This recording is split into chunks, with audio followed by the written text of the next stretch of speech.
This article is nonsense. Just so we know, it's written by AI, but a dude put his name on it. Buckle up, Maverick. Lockheed's F-35 now comes with a wingman seat.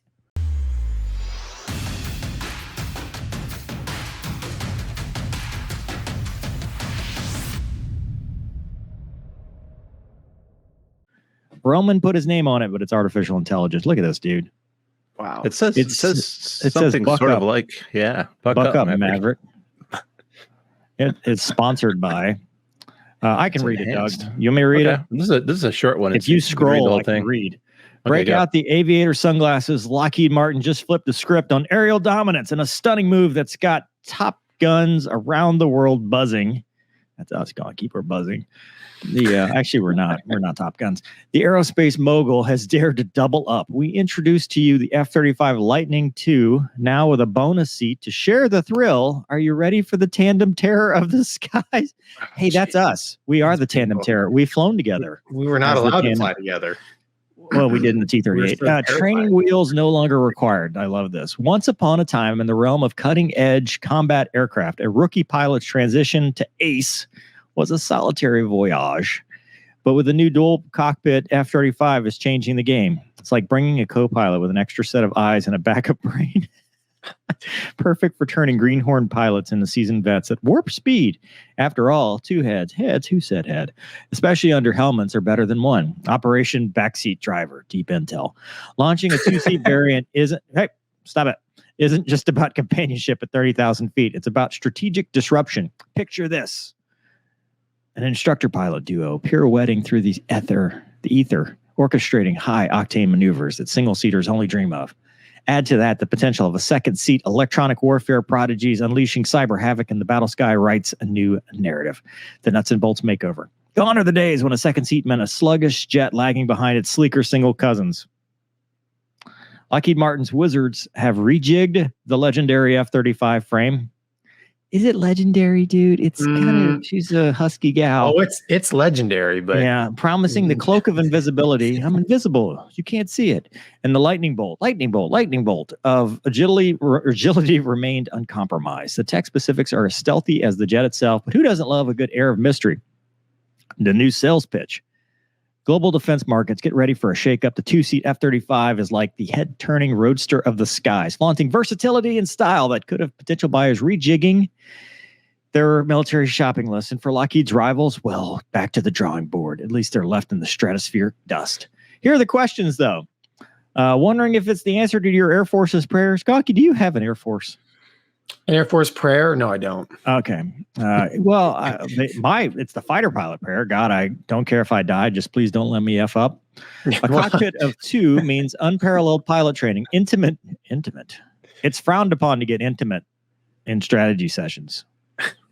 There's been scandals and potential new mission paradigms. Lockheed promised the double dose of pilot doesn't dilute the F-35's genetic code. We'll get there.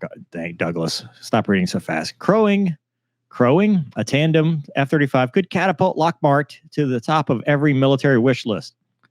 While nations are tight-lipped, you can bet there's a queue forming for the airborne marvel. As for when you can witness the dynamic duo tearing up the skies, patience, Ace. Greatness takes time, and the sequel to the F-35 saga is worth the wait. Think you've got a hangar big enough for this beast? The two-seat F-35 is more than just a fighter. It's an airborne revolution, a spare seat, because sometimes flying solo is just plain old lonely. Strap in and get ready to hit Mach speeds with your flying buddy. This isn't just a new chapter. It's a whole new attitude. So there's a lot to unpack here. First of all, we know it's AI. So has there actually been any news whatsoever of a two-seat F-35? Why would they do that? Why would they make this up? For clicks? I don't know. There's no... Yeah. Second, if I were a Wizzo, Rio, Sizzo, whatever they're called now, I'd be mad at this article because they get a two-seater and they don't even get, it's a pilot. They're putting another pilot in there. They don't even give a Wizzo or Ewo or somebody to do all the nerd stuff back there. It's just me and you, Gonky. It's two pilots. Yeah, which I mean, I don't. I read this and I'm like, I don't get it. I mean, there was a lot of it that I was like, this is just wrong. Yeah. I love it though. I love the fact that people are bold enough to put their AI articles out for the world to see. Yeah. And then put their own name on it as if they wrote it. Because if you scroll down, you'll actually see the guy. And it's a real person. I saw that. Roman Pulowski, which I think he played football. And I'm like, who is Perkowski, sorry. He's a distinguished name in the field of space exploration technology, propulsion systems. Not dude, that's fake. That's not a real person. That's an AI person. It's an AI photograph. Yeah, that's a AI man. Yeah. Yeah. I don't know. You know, I would find it shocking that anybody would read that and be like, oh, that's not a real. He's got a sunburned nose or drinking problem. Punched in the face, man. He looks like he's been in a bar fight. Some wizzo got mad at him for putting a 2C Fat Amy and removing the wizzo and putting another pilot in there. This is what happens. Yeah. No, being awesome when you're by yourself is not lonely. So, yeah, I don't think I've ever been in a jet and like, hey, I wish I had another mind in this cockpit with me, because you've got 3 other assholes with you out there anyway. You're like, there's already like 2 awks. Yeah, I don't know. You know, the single seat 2C thing will probably be around for a long time, but I just remember when I first hit the fleet, you know, I was a single seat guy and I was treated as such. My friends who were in 2C squadrons, I remember them telling me, oh, it's just kind of like being in the rag, man. Like they're talking to me about my join up, and I'm like, oh, dude, I would. Look what it does to people. Yeah. Fly the Strike Eagle long enough and look at what turns into those people. Yeah. They're damaged. Yeah. Sorry. They become Blue Falcons, if you will. Well, yeah. They'll turn you into their Strike Eagle buddies. They're not all bad, but it's definitely a different culture, and I'm glad I wasn't in that. So like at the EX, right? The EX is coming out and it's going to these guard squadrons. We're going to talk about the EX in a second. They're flying them single seat. They're like, what's the back seat for? I don't know. Tie it up. See you later.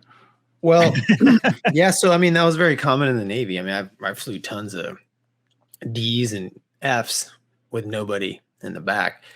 And, you know, I think, though, the big difference between the Navy and the Air Force is, correct me if I'm wrong, but every Air Force 2C jet has full controls in the back, right? Throttles and stick.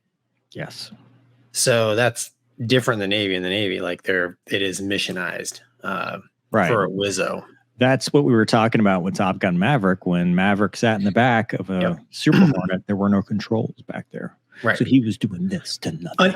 Unless, I mean, we called them T-birds. There's a kit you can. And of course, the early stages of training, we had a couple of F models with the controls in the back. Couldn't shut down the engines. I think that was the only weird thing. But you don't want Thomas doing that. No. No. I mean, yeah, he's a pilot. He's probably a way better P-51 pilot than me. But now that I've got some experience in DCS, but yeah, you actually ground loop the Hornet more than you ground loop the P-51 in DCS. So I have respect for the P-51s.